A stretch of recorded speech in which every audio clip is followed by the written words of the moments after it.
আমি প্রথমে ঠাকুর মা এবং স্বামীজিকে প্রণাম জানাই, শ্রদ্ধা জানাই। মঞ্চে উপবিষ্ট এই বিদ্যালয়ের প্রধান শিক্ষিকা মহাশয়কে শ্রদ্ধা জানাই। আমার সাথে আগত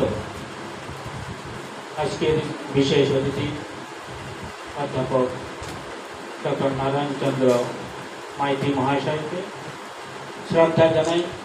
এই বিদ্যালয়ের শিক্ষিকা মণ্ডলীকে, সর্বোপরি আমার সামনে তোমরা দীর্ঘক্ষণ যারা বসে আছো, ধৈর্য ধরে চুপচাপ বসে আছো, তোমাদের সকলকে অনেক শুভেচ্ছা জানাই। আমরা মূল্যবোধ শিক্ষা নিয়ে আলোচনা দিই বিভিন্ন বিদ্যালয়ে, প্রায় 23টি বিদ্যালয়ে আমরা আজকে 23তম বিদ্যালয়ে আমরা এসে উপস্থিত হয়েছি। আজকে তোমাদের বিদ্যালয়ের মাধ্যম দিয়ে এই বছরের জন্য মূল্যবোধ শিক্ষার অনুষ্ঠান আমরা বিদ্যালয়ে সমাপ্ত করছি। এরপর 27 সেপ্টেম্বর তোমরা তমলুক রামকৃষ্ণ মিশনে যাবে। আজকে যারা প্রথম ও দ্বিতীয় স্থানাধিকারী তারা তমলুক রামকৃষ্ণ মিশনে আবার এই ধরনের একটি সেন্ট্রাল প্রোগ্রাম হবে। সেখানে আরও 23টি বিদ্যালয় থেকে ছাত্রছাত্রীরা আসবে, সকলের সাথে তোমরা মিলিত হবে। সেই প্রতিযোগিতায় আবার যারা প্রথম দ্বিতীয় তৃতীয় হবে, দিনের দ্বিতীয়ার্ধে এই ধরনের একটি সাংস্কৃতিক অনুষ্ঠান ও পুরস্কার প্রদান অনুষ্ঠানের মাধ্যম দিয়ে তোমাদের সেই আবার প্রথম দ্বিতীয় তৃতীয় স্থানাধিকারীকে পুরস্কার প্রদান করা হবে। মূল্যবোধ শিক্ষা বর্তমান যুগে একান্ত প্রয়োজন। কেন প্রয়োজন?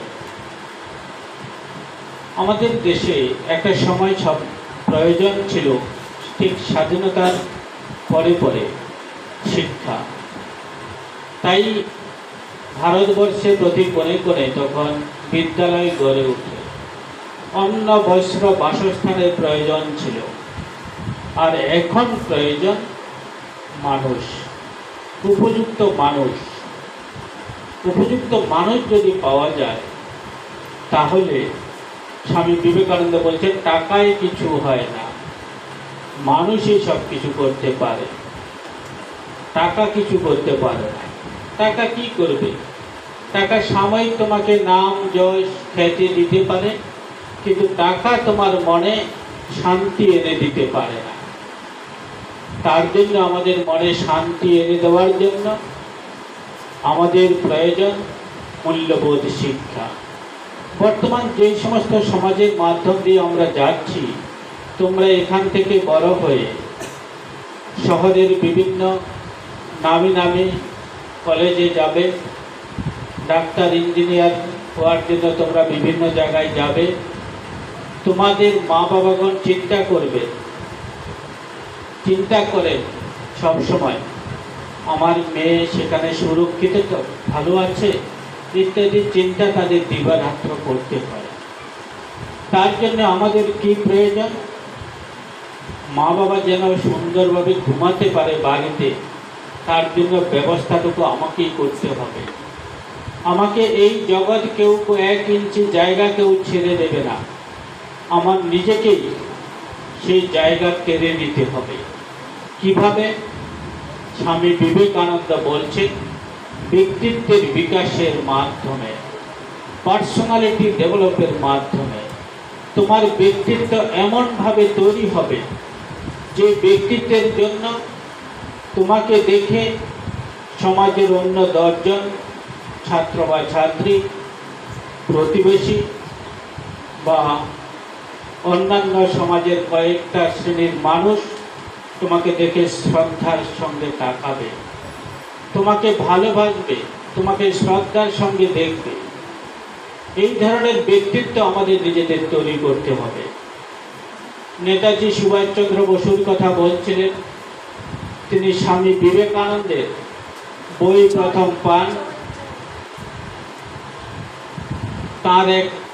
নেতাজি সুভাষচন্দ্র বসু স্বামী বিবেকানন্দের বই প্রথম পান। তার এক আত্মীয় তার বইয়ের আলমারিতে স্বামী বিবেকানন্দের একটি বইয়ের খণ্ড ছিল।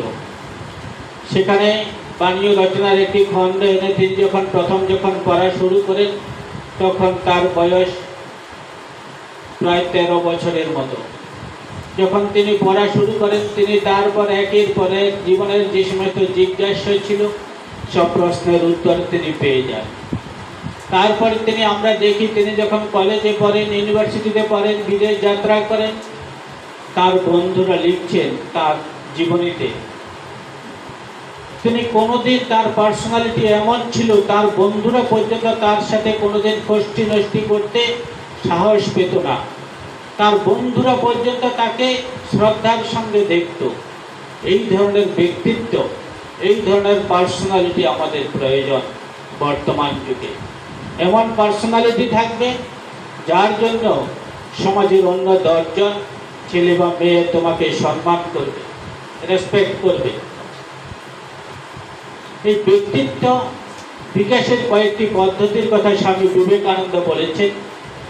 তিনি বলছেন ব্যক্তিত্ব বিকাশের জন্য আমাদের প্রথম যে কাজটি করতে হবে সেটি হলো নেতিবাচক চিন্তা ভাবনা মাথা থেকে দূর করতে হবে। নেভার নেগেটিভ, ইতিবাচক চিন্তা ভাবনা মাথায় প্রবেশ করাতে হবে। সমাজের যখন যাবে, সমাজের যখন মোবাইল ফোন খুলবে, যখন বিভিন্ন সংবাদপত্র দেখবে, টিভি চালাবে, সমাজের নানা ধরনের ক্ষত তোমাদের চোখের সামনে ভেসে উঠবে। সেই সমস্ত ক্ষতের দিকে না তাকিয়ে স্বামী বিবেকানন্দ বলছেন নেভার নেগেটিভ, ইতিবাচক চিন্তা ভাবনা। যেই জিনিসটা পড়লে মোবাইল ফোন আমাকে দেখতে হবে, আমি বলতে পারবো না এখন তোমরা মোবাইল ফোন ব্যবহার করবে না, এই কথা এখন দিনে বলা যায় না। একটা সময় ছিল তোমাদের ম্যাডামরা যখন পড়তেন বা আমরা যখন লেখাপড়া করতাম, আমাদের বাড়িতে যখন টিভি ছিল তখন আমরা কি করতাম, পরীক্ষা যখন আসে আমাদের মা বাবা টিভিটা বন্ধ করে রাখতেন, টিভি রিচার্জ করতেন না বা টিভিটা কয়েকদিনের জন্য বন্ধ করে রাখতেন। কিন্তু এখন সেই মোবাইল ফোনের বাবা আমাদের হাতে এসে, সেই টিভির বাবা মোবাইল ফোন আমাদের হাতে এসে গেছে, যেটি 24/7 আওয়ার্স ওপেন থাকে। সারাক্ষণ সেই ফোনটা আমাদের কাছে টং টং শব্দ, নানা ধরনের কিছু মেসেজ আসছে, এই আসছে, ফোন আসছে, নানা ধরনের। অর্থাৎ যারা বিজ্ঞানী তারা অত্যন্ত চতুর, যারা এই মোবাইল ফোন আবিষ্কার করেছে।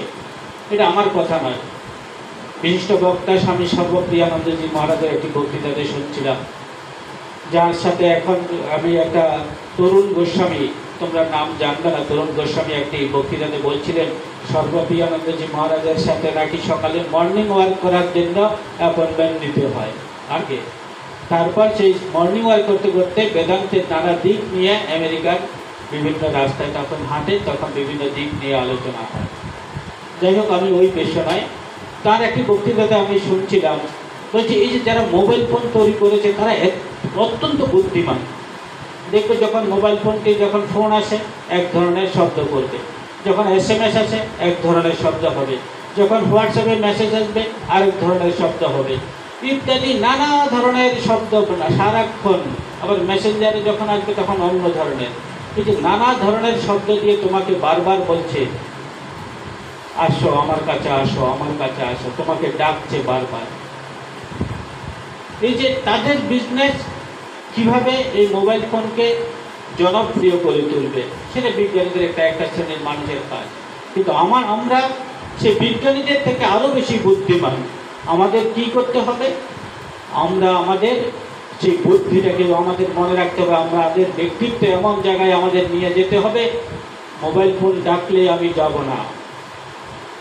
দিনে একটা সময়ের জন্য এখান থেকে বাড়িতে যাবে, একটু খেলাধুলা করবে, তারপর একটা সময়ের জন্য তুমি কি করতে হবে, মোবাইল ফোনটা দেখলে ঠিক আছে, প্রজেক্ট পেপারে কীভাবে ড্রয়িং করতে হবে তা দেখলে ঠিক আছে। কিন্তু একটা সময়ের পর তুমি যখন নিজে পড়াশোনা করতে বসবে, তখন একটা সময় দিনে 2 ঘন্টা কি 1 ঘন্টার জন্য বাড়িতে মা বাবাকেও বলতে হবে তুমি এই সময় ফোনটা বন্ধ করে রাখো, দিনে 2 ঘন্টা। তুমি যখন পড়তে বসলে তখন তোমার মার ফোন এলো, আর মা ফোনে কি বললো, হ্যালো হ্যালো হ্যালো হ্যালো করতে করতে ঘরের বাইরে যাচ্ছে, তুই কোথায় আছিস, এখনো এলি না, এই যে দিনে একটা সময়ের জন্য ফোনটাকে নিয়ন্ত্রণে রাখতে হবে। এই বিজ্ঞানীদের থেকেও তুমি আরো বেশি বুদ্ধিমান। তোমাকে বিজ্ঞানীরা মোবাইল ফোনটা তৈরি করে দিয়ে বলছে বারবার আসো, আমার কাছে আসো, আর তুমি বলবে আমি কি এত বোকা? তুমি ডাকলে আমি সাড়া দেব? আমি যাব না। দিনের নির্দিষ্ট সময় আমি শুধু তোমাকে ব্যবহার করব, বাকি সময় সাইলেন্ট মোড। এই ধরনের বুদ্ধি আমাদের কাজে লাগাতে হবে বর্তমান সমাজে বেঁচে থাকতে হবে। তুমি যদি বোকা হও, তুমি এখান থেকে যখন আরো বড় হবে, বিভিন্ন কলেজে যখন যাবে, তখন বিভিন্ন ছাত্র বা ছাত্রীবাসে যখন যাবে, তখন তুমি যদি বোকা হও, তোমার পার্সোনালিটি যদি ডেভেলপ না হয়, তোমাকে লোক বোকা বানিয়ে তোমাকে মুহূর্তের মধ্যে তোমাকে ধ্বংস করে দিতে পারে। রাস্তাঘাটে প্রতিটা মুহূর্তে এই সমস্ত ক্লেভাররা ঘুরছে, চালাক লোকগুলো ঘুরছে। তার জন্য স্বামী বিবেকানন্দ বলেছেন নিজের পার্সোনালিটি এমন তৈরি করতে হবে, যেমন নেতাজি সুভাষচন্দ্র বসু করেছিলেন। স্বামী বিবেকানন্দের জীবনী করে তিনি বলছিলেন গোষ্ঠী নষ্টি পর্যন্ত করার তার বন্ধুরা কোনোদিন সাহস পেত না। তিনি যখন লেখাপড়া করছেন আমেরিকান ইউনিভার্সিটিতে, তখন তিনি বসে গভীর রাত্রি পর্যন্ত ধ্যান করছে। এই ধরনের ছিল তার পার্সোনালিটি। তারপর আমাদের যে জিনিসটি মনে রাখতে হবে, আমাদের চিন্তা ভাবনাকে প্রতিটা মুহূর্ত উন্নত থেকে উন্নততর করতে হবে। মানুষ এবং পশুর মধ্যে পার্থক্য কোথায়? একজন মানুষ কতটা রিয়েক্ট করতে হয় জানে, একটা পশু কতটা রিয়েক্ট করতে হয় সে জানে না। একটা বাঘ দেখবে, অনেক সময় ছোট ছোট শিশু, মানে ছোট ছোট বাঘ ছোট ছোট হরিণের বাচ্চাগুলোকে অনেক সময় খেয়ে নেয়। সবগুলো সবাই খায় না, ওটা হচ্ছে তার খিদেতেই মনে হয় যেন তার কাছে বড়। একটা কুকুর দেখবে, একটু দিয়ে অনেক সময় ঢেউ করে অযথা বাড়ির মালিককে কামড় দিয়ে দেয়। আমি কয়েকদিন আগে একটা কুকুরের একটা স্বভাবে মানে একটা গল্প শুনছিলাম আমাদের এক কর্মীর কাছ থেকে। বাড়ির মালিকের ছেলে অনেক দিন পরে বাড়িতে এসছে, সে চিনত না, আর কুকুরটা খুব হিংস্র ছিল। সে জানতো না যে মালিকের ছেলে। গেটে ঢুকতেই এমনভাবে তাকে কামড় দিল, মানে তাকে সেখানে কামড় দিয়ে সেখানে তাকে আত্মরাই করে দিল। সে অর্থাৎ সে জানে না সে কতটা রিয়াক্ট করতে হবে, কোথায় কি করতে হবে কি না করতে হবে। আর কিন্তু মানুষ জানে। তার জন্য মানুষেরকে আমরা বলি কি বুদ্ধিমান। এই যে ম্যাডাম যেই কথা দিয়ে শুরু করেছিলেন, বোধ শক্তি আছে মানুষের মধ্যে। মানুষের মধ্যে বোধ শক্তি জাগ্রত করা প্রয়োজন। এই বোধ শক্তি তোমার যতটা আছে তার থেকে তোমাদের ম্যাডামদের আরেকটু বেশি আছে, তোমাদের মা বাবাদের আছে। আর যে একজন বিজ্ঞানী তার আরেকটু বেশি, আরো সূক্ষ্ম বোধ শক্তি আছে। আর যে আরো বেশি আধ্যাত্মিক জগতের লোক, যে হয়তো একজন ঈশ্বর লাভের চেষ্টা করছে, যে হয়তো ঈশ্বর লাভ করে ফেলেছে, তার মধ্যে আরো অধিক বোধ শক্তিটা আছে। এই যে একটা স্তর, পশু থেকে মানুষ, ছাত্রছাত্রী, একটা স্তরে স্তরে স্তরে। একটা শিশু একটা রসগোল্লা পেলেই, একটা চকলেট দিলে দেখবে তোমার কাছে এসে যাবে। আর তোমাকে আমি একটা চকলেট দিয়েই সাথে সাথে তোমাকে বলতে পারবো না যে এই নেয় চকলেট, তুমি বলবে না খাবো না।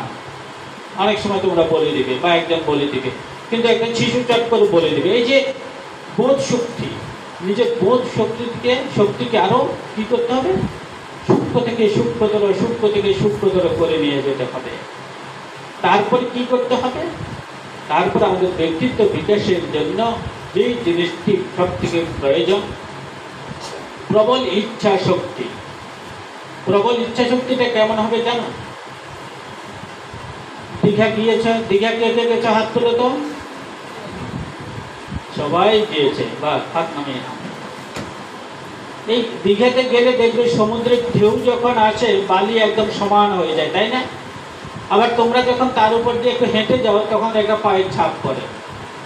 আর তোমার ছোট বোনটি যে আমাদের রামকৃষ্ণ মিশনে পড়ে, সে যখন হেঁটে যায় তখন আরো ছোট পাতলা একটা পায়ের ছাপ পড়ে। আর তুমি যখন যাও আরো গভীর পায়ের ছাপ। আর যখন তোমাদের ম্যাডামরা যখন হেঁটে যায় আর একটু বেশি গভীর। আর যদি 100 কেজি ওজনের একজন লোক যদি হেঁটে যায় তাহলে আরো গভীর ওজনের, আরো গভীর পায়ের ছাপ পড়ে। এই বিভিন্ন পর্যায়ে বিভিন্ন ছাপ। এটা হলো আমাদের জীবনে কি বলে স্বামী বিবেকানন্দ কর্মযোগের ভাষায় কি বলছেন? সংস্কার।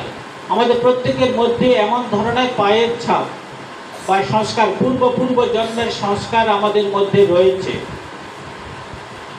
যেই সংস্কারের ফলে তুমি কেউ হয়তো জন্ম থেকে একটি মেয়ে একটু আগে গান করলো, অসাধারণ গান করলো, জন্ম থেকে খুব সুন্দর অসাধারণ ড্রয়িং করছে, অসাধারণ গান করছে, টিভিতে দেখবে এই সমস্ত ভালো ভালো জিনিসগুলি দেখবে।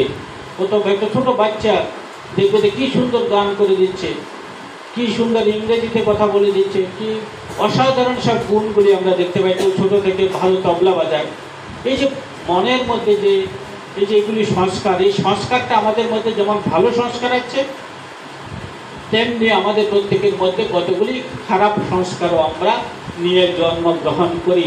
স্বামী বিবেকানন্দ বলছেন পূর্ব জন্মে আমরা অনেক সময় খারাপ সংস্কার নিয়েও আমরা জন্মগ্রহণ করি।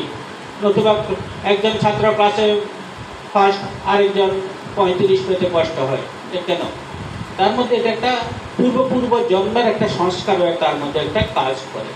নানা কিছু কাজ আছে, তার মধ্যে এটা একটা কাজ প্রধান। এই যে পূর্ব সংস্কারগুলি হলো এই যে ওই যে বললাম দীঘার সমুদ্রের বালি তটের উপর পায়ের ছাপ। কারো সংস্কারটা গভীর আর কারো ছোট ছোট। এই যে পায়ের ছাপটা মুছতে গেলে কি আবার সমুদ্রের ঢেউ আসা প্রয়োজন। সমুদ্রের ঢেউ যখন আসে দেখবে তোমার ছোট ভাই বা বোনের পায়ের ছাপটা মুহূর্তের মধ্যে মুছে গেল, অর্থাৎ গভীর নয়, এটা হালকা ছাপ ছিল। আবার যখন একজন বয়স্ক ব্যক্তির পায়ের ছাপ মুছতে গেলে তীব্র বেগে সেই ঢেউ আসা প্রয়োজন। এই তীব্র বেগ অর্থাৎ তীব্র ইচ্ছা শক্তি যদি আমাদের মধ্যে থাকে, তাহলে আমাদের এই যে পূর্ব জন্মে খারাপ সংস্কারটা আমরা মুছে দিতে পারি, দিয়ে ভালো সংস্কারের দিকে এগিয়ে যেতে পারি। একটি ছাত্রী ক্লাসে 35 পাচ্ছে, আবার হয়তো 3তে বা 7-এ। আমি প্রায় এই ঘটনাটি বলি। আমার একটা ছাত্র একটা সময়ে এত কম নাম্বার পেত, আমি বলতাম, আমি মজা করে বলতাম, আর এই ছেলেটার মাথায় গোবরও নাই। এখন সে বিদেশে জার্মান না কোথায় যেন সে ডাক্তারি করছে, মাস্টার ডিগ্রি করার পরে। সে আমাকে মেসেঞ্জারে মাঝে মধ্যে, হোয়াটসঅ্যাপে মাঝে মাঝে লেখে, মহারাজ আমাকে তো আপনি এটা বলতেন, এখন আপনার সেই আশীর্বাদেই আজকে আমি এখানে। এই যে 35 বেতন আর সে নিজের তীব্র ইচ্ছা শক্তি, এই ইচ্ছা শক্তির জোরে সে এই জায়গায় গিয়েছে। তাহলে আমাদের সংস্কারটা মোছার জন্য কি প্রয়োজন? অর্থাৎ আমাদের মনটাকে, আমাদের সংস্কারকে ভালো দিকে নিয়ে যাওয়ার জন্য কি প্রয়োজন? সমুদ্রের ঢেউয়ের মতো প্রবল ইচ্ছা শক্তি আমাদের প্রয়োজন। তারপরে আমাদের স্বামী বিবেকানন্দ বলছেন যারা দুর্বল, যারা কাপুরুষ, তাদের কি করে সমাজের বিভিন্ন ধরনের যে সমস্ত রোগগুলি আছে সেগুলি বারবার আক্রমণ করে। যখন করোনা হয়েছিল, তখন করোনার সময় কাদের আক্রমণ করেছে বেশি জানো তো? যারা দুর্বল তাদের, আর যারা সবল তাদের কম আক্রমণ করেছে। যারা সারাক্ষণ ঘরের মধ্যে বসে থাকে তাদেরই বেশি আক্রমণ করেছে। ঠিক তেমনি সমাজের যারা দুর্বল তাদের মধ্যে নেতিবাচক চিন্তা ভাবনার প্রভাব বেশি ফেলে। আর যারা সবল শক্ত, যাদের মনের দৃঢ়তা আছে, তাদের মধ্যে নেতিবাচক প্রভাব ফেলতে পারে না। তার জন্য আমাদের কি প্রয়োজন? শক্তি প্রয়োজন, শারীরিক এবং মানসিক। এই দুটি শক্তির আমাদের সমন্বয়ের প্রয়োজন। শুধু শরীরের শক্তি হলে হবে না, মনেরও জোর থাকা চাই। দেখবে অনেকেই লেখাপড়ায় একটু, তারপরে কি প্রয়োজন? অত্যধিক আবেগ প্রবণতা ত্যাগ করা প্রয়োজন ব্যক্তিত্ব বিকাশের জন্য। অনেকে দেখবে একটুতেই দেখবে যে একটুতে ভেঙে পড়লো, মা কোনো কারণে বকলো, বাবা বকলো, বাবা মোবাইল ফোনটা এনে দিল না, আজকে মা মোবাইল ফোন দেখতে দিল না, তার জন্য আজকে আমি পড়বই না। এই যে তাকে আবার একটুতেই কান্নাকাটি শুরু করবে। পরীক্ষায় কম নাম্বার পেলো, দেখবে মাধ্যমিক রেজাল্ট যখন হয় তখন দেখবে যে অনেকে ছাত্রছাত্রী, বিশেষ করে ছাত্রীরা অনেক সময় হাউমাউ করে কান্নাকাটি করে নিজের বাড়ি পর্যন্ত বিরাট একটা করে নেয়। তারপরে প্রতিবেশী পর্যন্ত সব জেনে যায় যে এই বাড়িতে এমন একটা ঘটনা হয়েছে, হাউমাউ করে কান্নাকাটি। এই যে তার জন্য আমাদের কি প্রয়োজন? আমাদের প্রয়োজন মনের শক্তি বৃদ্ধি, আবেগ প্রবণতা ত্যাগ করতে হবে। অতিরিক্ত আবেগ প্রবণ হলে হবে না, মনের জোর থাকতে হবে। তারপরে স্বামী বিবেকানন্দ বলছেন ভগবান আমাদের এই হাত, পা, নাক, কান, চোখ এগুলি কেন দিয়েছেন? এগুলি দেওয়ার একটা কারণ আছে। হাত পা নাক কান চোখ বিদ্যা বুদ্ধি ভগবান আমাদের দিয়ে দিয়েছেন আসার সময়। এটাকে কাজে লাগিয়ে আমরা কি করব? সমাজের কল্যাণ করব, সমাজের মঙ্গল করব। মা বাবা আমাদের জন্য এত কিছু করেছেন, মা বাবার জন্য আমরা কিছু করব। আমার মা বাবার জন্য করা শেষ হলে আমার প্রতিবেশীর জন্য একটু কিছু করব। আর তার যারা এই কাজটা করে না, স্বেচ্ছায় দান করো, এটা কি বলে? স্বেচ্ছায় কিছু দান করতে হবে নিজের ইচ্ছায়। আর নিজের ইচ্ছায় যদি দান যদি না করে থাকো, তাহলে কি হবে? স্বামীজির কর্মযোগে আছে, ঈশ্বর জোর করে তোমার থেকে ছিনিয়ে নেবে। তুমি যদি নিজে যা ইনকাম করবে তার থেকে একটা কিছু যদি তুমি যদি জগতের জন্য যদি খরচ যদি না করো, জগতের উপকারের জন্য যদি না করো, ভগবান জোর করে তোমার থেকে ছিনিয়ে নেবে একটা সময় না একটা সময়। দেখবে অনেক কৃপণ আছে, সারা জীবন শুধু ব্যাংকে টাকা জমিয়ে গেছে, তারপর হঠাৎ করে এমন একটা রোগ হলো, সব ব্যাংকের টাকা একটা রোগেই শেষ। তার জন্য স্বেচ্ছায় দান করতে হবে। এই সমস্ত জিনিসগুলি যদি আমরা যদি করতে পারি, তারপর আমাদের দেখবে আরেকটা জিনিস মনে রাখবে, দুঃখকে সাদরে গ্রহণ করতে হবে। জীবনে সুখ অপেক্ষা দুঃখ আমাদের বেশি শিক্ষা দেয়। সুখ আমাদের শিক্ষা দেয় ভালো, কিন্তু তার থেকে দুঃখ অনেক বেশি আমাদের শিক্ষা দেয়। অনেক সময় এই যে বলছিলাম, অনেকে খারাপ নাম্বার পেল, মনে এত কষ্ট পেল, তারপরে গিয়ে সে এমন পড়া শুরু করলো, সে অনেক ভালো রেজাল্ট করে ফেলল। তার জন্য দুঃখ মানুষের জীবনের প্রয়োজন। দুঃখ আমাদের সঠিক পথে নিয়ে যায়। আর অনেক সময় বেশি সুখ যত আরো এখন হঠাৎ করে কেউ একটা চাকরি পেয়ে গেল, হঠাৎ করে কেউ একটা বড় কিছু হয়ে গেল, তারপর সে আরো চাই করতে করতে করতে করতে তার লাস্ট পরিণতি অনেক সময় কোথায় গিয়ে যে দাঁড়ায় আমরা এখন দেখতে পাচ্ছি। তার জন্য অনেক সময় একটু দুঃখটা যদি মাঝে মাঝে যদি আসা যাওয়া করে, সুখ এলো দুঃখ এলো, এই দুঃখটা আমাদের বেশি শিক্ষা দেয় এবং আমাদের সঠিক পথে পরিচালনা করতে সাহায্য করে। তাই দুঃখকে সাদরে গ্রহণ করতে হবে। স্বামী বিবেকানন্দ বলছে, দুঃখ এলেই ভেঙে পড়তে নাই, দুঃখ কষ্ট আমাদের আসবে। তারপরে আরেকটা হচ্ছে প্রভুর মতো কাজ করতে হবে। আমরা জগতে সবাই কিভাবে কাজ করি? ভৃত্যের মতো, চাকরের মতো আমরা কাজ করে থাকি বেশিরভাগ মানুষ, সবাই নয় বেশিরভাগ মানুষ। কিভাবে চাকরের মতো কাজ করি? মা বলেছে এখন গিয়ে পড়তে হবে, পড়াতে বসলাম। মা বলেছে মাস্টার বাড়ি যাও, মাস্টার বাড়ি গেলাম। মা বলেছে স্কুলে যাও, স্কুলে এলাম। নিজের ইচ্ছায় নিজের অন্তর থেকে যখন সরস্বতী পূজা আসে, তখন আর মা বলতে হয় না। মা বলার আগেই সকালবেলা ভোরে ভোরে ঘুম থেকে উঠে স্নান টান করে স্কুলে আসার জন্য প্রস্তুত হয়ে যাও। তার জন্য ঠিক তেমনি শুধু ছাত্রছাত্রী নয়, প্রত্যেকের ক্ষেত্রে জীবনে অনেক সময় অনেক শিক্ষক বা শিক্ষিকা আমাদের বলেন, কলকাতা থেকে আসছি মহারাজ, এই গাড়িতে আসছি, আস্তে আস্তে আবার ছুটি হলে আবার সেই এত দূর যেতে হবে, কত দূর। আস্তে আস্তেই মনে হয় যেন তার অর্ধেকটা জীবন সেখানে ট্রেনেই মনে হয় যেন কেটে গেল। আর যখন এরপরে সে যখন কর্মস্থলে আসে, তখন তার শরীরের এনার্জি অনেকটা এখানেই লস। আর সে যদি ভাবে আমি কলকাতা থেকে আসছি বা অনেক দূর থেকে আসছি, আসার সময় সে যদি মনে মনে ভাবে আমি এখন স্কুলে গিয়ে অনেক ছাত্রছাত্রীর মুখ দেখতে পাবো, আমার পরিচিত সেই ছাত্রছাত্রীদের, যারা আমাকে দেখলেই একগাল হেসে উঠবে, যাদের সেই হাসির মধ্যে কোনো মলিনতা নেই, কোনো স্বার্থ নেই, নিঃস্বার্থভাবে যারা আমাকে ভালোবাসছে, তাদের জন্য আমি কিছু গিয়ে করতে পারবো, তাদের দুটো কথা বলতে পারবো, ওরা আমার জন্য অপেক্ষা করছে। অর্থাৎ প্রভুর মতো, আমার প্রভু, আমি কাজ করছি, আমার মালিক আমি, আমাকে আরেকজন বলছে বলে আমি সেই কাজটা করছি তা নয়, আমি নিজের ইচ্ছায় আনন্দের সঙ্গে আমি করছি। তার জন্য বলছে কি, প্রভুর মতো কাজ করতে হবে, ভৃত্যের মতো নয়, চাকরের মতো নয়, আমরা দাসের মতো কাজ করি। তাই আমরা কাজের ক্ষেত্রে প্রতিটা মুহূর্তে আমরা দুঃখ ভোগ করে থাকি।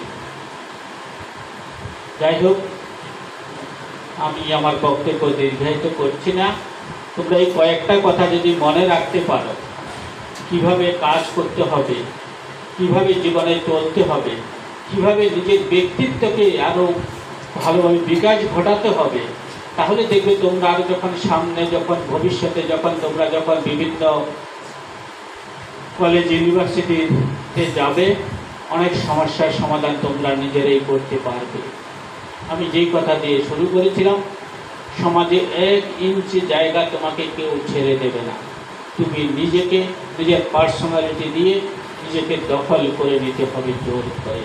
এই ধরনের পার্সোনালিটি নেতাজি সুভাষচন্দ্র বসুর ছিল, ডক্টর সর্বপল্লী রাধাকৃষ্ণনের ছিল, স্বামী বিবেকানন্দের ছিল, ঋষি অরবিন্দের ছিল, ক্ষুদিরাম বসুর ছিল। তাই তারা আমাদের প্রাতঃস্মরণীয়। তাই তাদের জীবন আমরা যদি প্রতিদিন অন্তত যদি 10 মিনিট করে যদি পড়তে পারি, তাহলে আমাদের রাস্তা দেখিয়ে দিবে কিভাবে আমরা নিজের পায়ে আমরা নিজে দাঁড়াতে পারি।